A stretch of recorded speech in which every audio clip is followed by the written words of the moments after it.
केवल त्यो पूर्ण श्रद्धासहित श्रीमद् भागवतको दर्शन मात्र गरियो भने पनि ददर्श जसले केवल दर्शन मात्र गर्छन् तिनीहरूका पनि सारा पाप नष्ट भएर जान्छन्।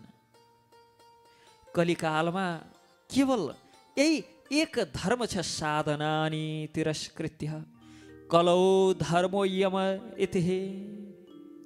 कलिकालमा केवल यही एक मात्र धर्म छ, यस्तो धर्म छ जसले दुःखाद दरिद्र दौर्भाग्य पाप प्रक्षालनाय के गर्छ त भन्दा यसले कलिकालको यो एउटा धर्म जसले अन्य सबै मार्गलाई तिरस्कृत्य अरू सबै मार्ग छोडिदिएर पनि केवल भागवत प्रति दृढ श्रद्धाका साथ भागवत श्रवण गरियो भने काम क्रोध जयार्थम हि कलौ धर्मो यम इति। अर्थात् कलिकालमा यो यस्तो एउटा मात्र उपाय छ जो दुःख दरिद्रता दुर्भाग्य पापलाई सफाई गर्छ।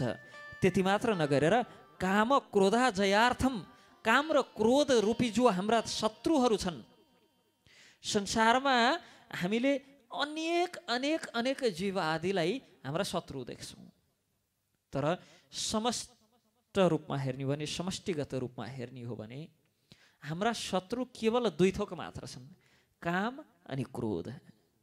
हाम्रा इच्छाहरू काम र क्रोध, इच्छा पूर्ति नभएका कारण हामीमा उत्पन्न हुने क्रोध, यी दुईटा शत्रुहरू जो कहिल्यै हामीले विजय हासिल गर्न सक्दैनौँ। कसैबाट केही कामना गर्छौँ पूर्ति भएन भनेदेखि ती प्रति क्रोध आउँछ, तिनलाई हामीले दुश्मन मान्छौँ। अथवा कसैले हामी माथि केही इच्छा राख्छन् केही कामना राख्छन् हामीबाट अनि उनीहरूको इच्छा पूर्ति भएन उनीहरूको कामना पूर्ति भएन भने क्रोध आउँछ, हामीलाई दुश्मन देख्छन्। अर्थात् वास्तविक दुश्मन जीवको दुश्मन जीव कसरी हुन सक्छ? सबै जीव त एक अर्काका कुटुम्बी हुन्, एक अर्काका सम्बन्धी हुन्। समस्त जति पनि सृष्टि छ सबै एक अर्काका सम्बन्धी हुन्। वास्तविक हाम्रा शत्रुहरू भनेका काम र क्रोध हुन्।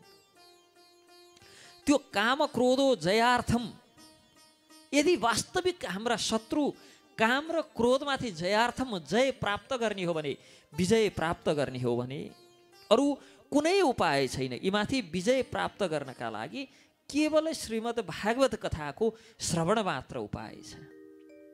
केवल काम र क्रोधमाथि जय मात्र होइन,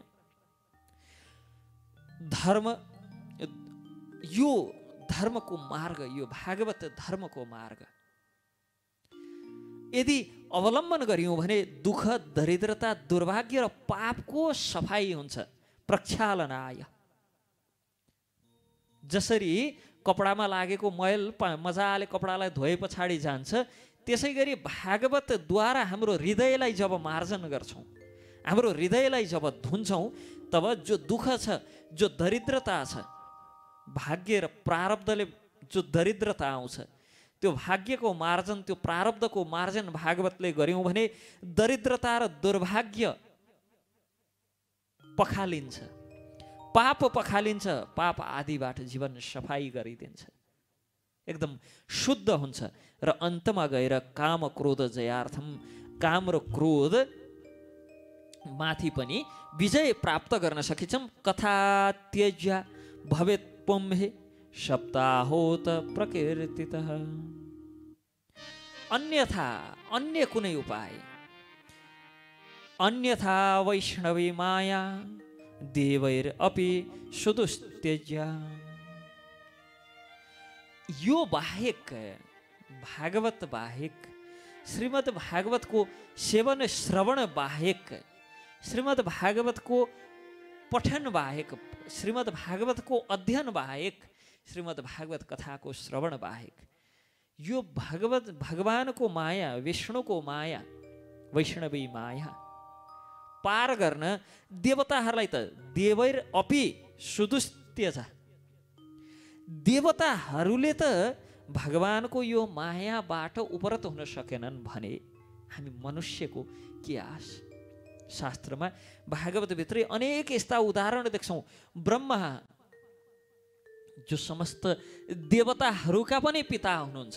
हामी इन्द्र चन्द्र वरुण आदि अनेक देवताहरूका चर्चा गर्छौँ। ती देवताका पनि जो पिता हुनुहुन्छ, ती देवताहरूले पनि जसलाई पुज्ने गर्छन्, त्यस्ता ब्रह्मा भगवानको मायाबाट मोहित हुनुभयो। तिनै ब्रह्मा जो 2 हात जोडेर भगवानलाई हे भगवान पृथ्वीमा आइदिनु पर्यो, पृथ्वीको यो कष्ट दूर गरिदिनु पर्यो भनेर प्रार्थना गर्न गएका ब्रह्मा, तिनै ब्रह्माको प्रार्थना सुनेर भगवानले म आउँछु, पृथ्वीको म उद्धार गर्छु भनेर वरदान दिनुभयो र तिनै ब्रह्माको आमन्त्रणलाई स्वीकार गरेर भगवान पृथ्वीमा आइदिनु भयो। बिचारा तिनै ब्रह्मा भगवानको मायाबाट मोहित भएर भगवानको परीक्षा लिन आइपुगे। यहाँभन्दा आश्चर्य के हुनसक्छ? घरमा पाहुना बोलायौँ, पाहुना घरमा आइसकेपछि त्यो मैले बोलाएको वाला पाहुना हो कि होइन भनेर चेक गर्न लाग्यौँ भने त्यहाँभन्दा मूर्खता के होला? हामी सोच्न नै सक्दैनौँ। तर भगवानको माया यति प्रबल छ, बिचारा ब्रह्माले भ्यू पनि पाउनु भएन ती त यिनै व्यक्ति हुन् भनेर। यिनै नारायण हुन्, यिनै कृष्ण हुन्, बुझ्नै सक्नु भएन। इन्द्र त्यत्रो सबै थोक दर्शन गरे, सबै थोक देखे। तृणाव्रत जस्तालाई, अघासुर जस्तालाई अनेकको वध गरेको इन्द्र प्रत्यक्षदर्शी हुन्। जब अघासुर आदि सबैलाई वध गरेको इन्द्र स्वयंलाई थाहा छ, तैपनि भगवानको त्यो वैष्णवी मायाको वशीभूत भएर यसरी वर्षा गराए कि सबै भगाइदिन्छु, त्यो समस्त ब्रजभूमिलाई बगाएर आग्रातिर पुर्याइदिन्छु भनेर पुरै त्यसरी वर्षा गराए। भने देवताहरू त यसरी यहाँ भगवानको मायाबाट मोहित भएर कोही भगवानको परीक्षा लिन्छन्, कोही भगवानलाई बगाएर आग्रातिर पुर्याइदिन्छु भन्छन्। भने हाम्रो के गति होला? जबकि ती देवता त प्रत्यक्ष यहाँ भगवानसँग बसेर लीलामा, भगवानको लीलामा शरीक हुने देवताहरू यदि भगवानको मायाबाट उपरत हुन सक्दैनन् भने भागवत बाहेक हाम्रा लागि समात्ने हाँगो र टेक्ने जमिन अरू के नै हुन सक्छ? यसकारण श्रीमद् भागवत समस्त शास्त्रहरू मध्येबाट सर्वोच्च सिद्ध हुन्छ। समस्त शास्त्रको सार भएका कारण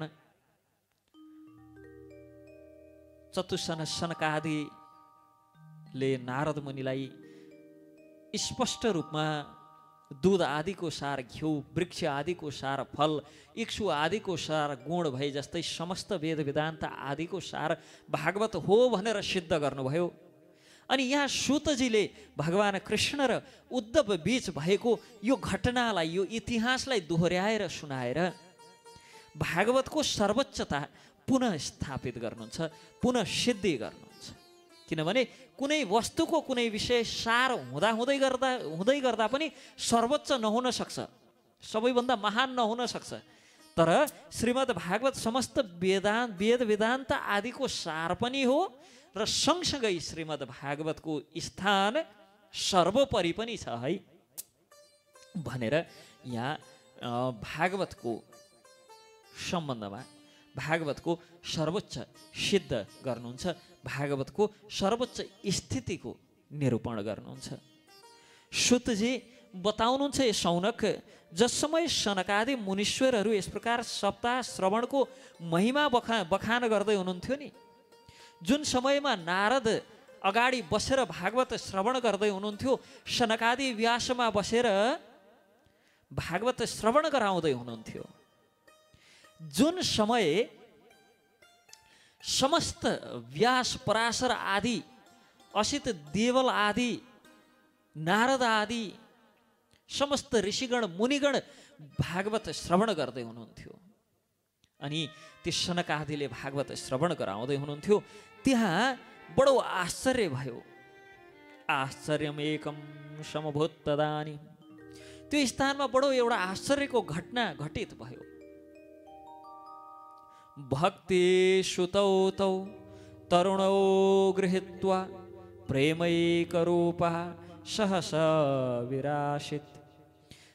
त्यहाँ तरुण अवस्था प्राप्त भएका आफ्ना दुवै पुत्रहरूका साथ, आफ्ना छोराहरूको साथमा, आफ्ना ती जर्जर अवस्थामा पुगेका ज्ञान र वैराग्य तरुण अवस्था प्राप्त भयो तिनलाई तरुण अवस्थामा। भागवत यद्यपि सुरु नै भइसकेको छैन, भागवतको केवल महात्म्य मात्र सुरु भएको छ।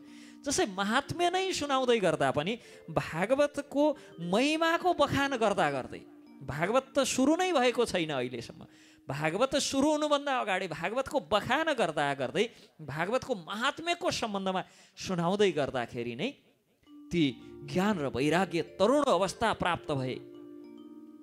ती भक्ति सुतौ तौ तरुणौ गृहीत्वा, त्यो तरुण अवस्था प्राप्त भएका ज्ञान र वैराग्यलाई लिएर विशुद्ध स्वरूप प्रेमैक रूपा सहसा विरासित।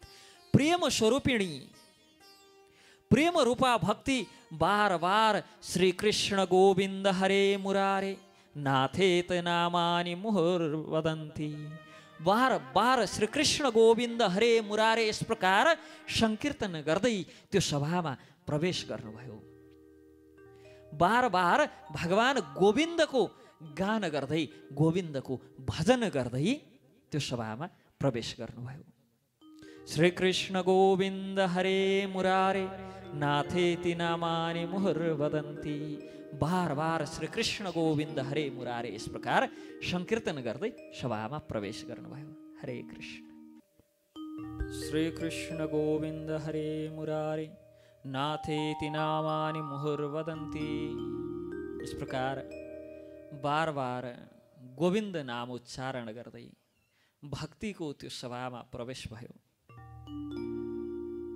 कहाँबाट उत्पत्ति भइन्, कहाँबाट आइन्, त्यहाँ चर्चाको विषय बन्यो। अकस्मात त्यहाँ प्रकट भएको देखेर ती भक्ति रानीलाई देखेर, परम सुन्दरी भक्ति रानीलाई देखेर समस्त मुनिहरू त्यो सभामा तर्क वितर्क गर्न लागे। कहाँबाट आइन्, कसरी प्रविष्ट भइन्? तब सनकादि भन्नुहुन्छ यो भक्ति देवी कथाको अर्थबाट निस्किन्।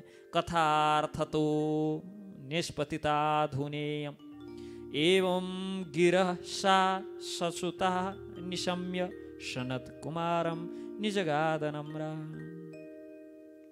यी भक्ति देवी हुन् र भर्खरै कथाको अर्थबाट प्रकट भएकी हुन्। अर्थात् भागवतको अर्थ जब हामी बुझ्न लाग्छौँ, यो कथाको जब हामी अर्थ बुझ्न लाग्छौँ, तब त्यो कथाका अर्थबाट हृदयमा भक्ति प्रकट हुन लाग्छन्, प्रविष्ट हुन लाग्छन्। यी सनत कुमार आदिका वचन सुनेर कि भक्ति हुन् र कथाका अर्थबाट प्रकट भइन्, यो सुनेर भक्ति देवी आफ्ना पुत्र सहित अत्यन्त विनम्र भएर सनत कुमारसँग प्रश्न सोध्छिन्। हे कुमार आदि, हे चतुष्सन, भवद्भिरदैव कृतास्मि पृष्ठा। प्रश्न गरिन्, कोऽहं तु तिष्ठाम अधुना ब्रुवन्तुः। प्रश्न गर्छन्, हे प्रभु, यो कथामृतबाट म पुष्ट भएँ, कथामृतले सिँचाइ गरेर मलाई पुष्ट गरिदिनु भयो। अब मलाई बताउनुहोस्, म कहाँ बसौँ, मेरो स्थान कहाँ हो, म कहाँ रहूँ, मेरा लागि स्थान कहाँ हुन सक्छ? भक्तेषु गोविन्द स्वरूप कर्त्री प्रेमैकधर्त्री भवरोगहन्त्री सात्वं च तिष्ठस्व सुधैर्य संश्रया निरन्तरं वैष्णवमानसानि। हे भक्ति, तिमी भक्तहरूलाई, गोविन्दका भक्तहरूलाई गोविन्दको स्वरूप प्रदान गर्ने हे भक्ति, हे देवी, अनन्य प्रेम सम्पादित गर्ने, संसार रोगलाई निर्मूल पार्ने हे प्रेममयी, हे प्रेम रूपिणी, धैर्य धारण गरेर नित्य निरन्तर वैष्णव मानसानी, वैष्णवहरूका विष्णु भक्तहरूका हृदयमा निवास गर। सनत कुमारले स्थान दिनुभयो। भक्ति आइन बस्ने ठाउँ त्यहाँ त सबै बसिसके, सबैजना कथा सुन्न, त्यो महात्म्य श्रवण गर्न कहाँ बस्ने होला म? यस प्रकार बडो विनम्रतापूर्वक प्रश्न गरे पछाडि, हे प्रेम रूपिणी, हे प्रेम प्रदायिनी, हे कृष्ण प्रेम प्रदायिनी, तिमी उनै कृष्णका भक्तहरू वैष्णव विष्णु भक्तहरूका हृदयमा विराजमान हो आफ्ना पुत्रहरू सहित।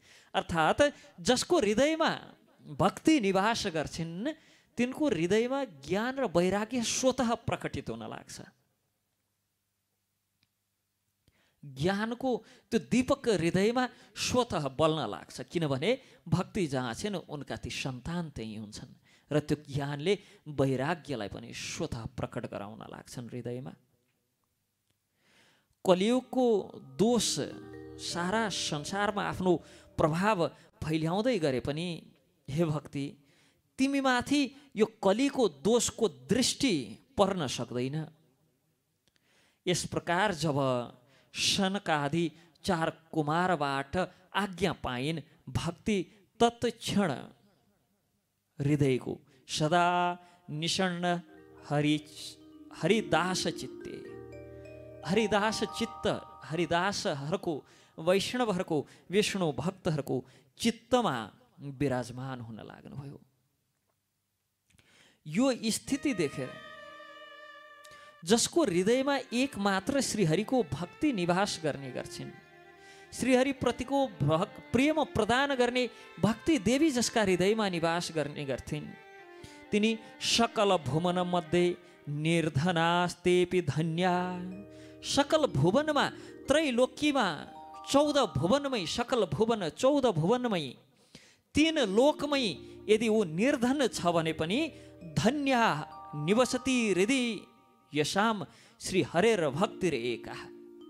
जसको हृदयमा भक्तिको निवास छ त्यो निर्धन भएर पनि सबैभन्दा धन्य छ, सबैभन्दा धनी छ, किनभने उसले त्यो भक्तिको डोरीले बाँधेर साक्षात भगवानलाई पनि परम धामबाट निकालेर आफ्नो हृदयमा ल्याएर विराजित गराउन सक्छ, विराजमान गराउन सक्छ। यसकारण निर्धनास्तेपि, त्रैलोकीमा 14 भुवनमा उसमा कुनै धन छैन, सबैभन्दा निर्धन छ भने पनि यदि भक्ति त्यसका हृदयमा निवास गर्छिन् भने त्यही भक्तिको डोरीले साक्षात हरिलाई बाँधेर ल्याएर हृदयमा निवास गराउन सक्छ। ऊ भन्दा धन्य यो संसारमा को होला? हरिर अपि निज लोकम सर्वथातो विहाय। हरिले पनि निज लोक छोडेर उसको हृदयमा प्रविशति हृदिम तेषाम भक्ति सूत्रोपनद्ध। त्यस्ता भक्तको हृदयमा प्रविशति प्रवेश गर्नुहुन्छ। निज लोकम सर्वथातो विहाय, आफ्नो लोक पनि छोड्दैनुहुन्छ। निज लोक, आफ्नो लोक पनि छोडेर भगवान त्यस्ताको हृदयमा प्रविष्ट हुनुहुन्छ, प्रवेश गर्नुहुन्छ। भक्ति सूत्र, भक्तिको सूत्रले बाँधेर राख्न सक्छ त्यस्तो जीवले भगवानलाई। भूलोकमा साक्षात भगवान परब्रह्मको विग्रह स्वरूप यो भागवतको महिमा महिमान एवं ब्रह्मोध्यतो किमधिकम, कसरी मैले यो भागवतको वर्णन गरौँ? श्रोतापि कृष्ण समतः अलम अन्य धर्मै। यो भागवतको आश्रय जसले लिन्छ, सुन्ने र सुनाउने दुवै लभते सुवक्ता, लाभ त्यो वक्तालाई पनि हुन्छ अनि श्रोतापि, श्रोतालाई पनि लाभ हुन्छ। के लाभ हुन्छ त भन्दा श्रीकृष्णको समता प्राप्ति हुन्छ। यस्तो श्रीमद् भागवतलाई छोडेर अन्य अन्य शास्त्र आदि, अन्य अन्य अनुष्ठान आदि, अन्य अन्य मार्ग आदिको के काम? अथवा तिनको श्रीमद् भागवत कथाको अगाडि के सामर्थ्य, के महानता? यस प्रकार भक्तहरूको चित्तमा जब चतुसन 4 कुमार आदिको आज्ञा पाएर भक्ति प्रवेश गरिन् नि, त्यहाँ जति भक्तहरू बसेका थिए त्यो अनुष्ठानमा, त्यो यज्ञमा, त्यो भागवत कथा श्रवण गर्न भनेर जति भक्तहरू त्यहाँ बसेका थिए ती सब भक्तहरूको हृदयमा भक्ति गएर विराजमान भइन्। यद्यपि भागवत सुरु नै भएको छैन। हेर्नुहोस् त भागवतको महात्म्य महानता। कहिलेकाहीँ कसैलाई कुनै प्रकारको रोग लाग्यो भने नि हस्पिटल जाँदा जाँदै अलिक सन्चो भयो कि जस्तो लाग्न लाग्छ, अलिक कम भयो के हो रोग जस्तो लाग्न लाग्छ। औषधि खान सुरु गरेकै छैन, औषधि कहाँ खाने, डाक्टरले जाँच्न पनि भ्याएको छैन। टिकट सिकट काटेर डाक्टरको कोठा छिर्दै अलि रोग चाहिँ कम भयो कि यसो डाक्टरले छामछुम गरेर केही छैन ल सब ठिक रहेछ भन्दा भन्दै आधी रोग सकिन्छ, बाँकी आधी रोग औषधिले सकिन्छ।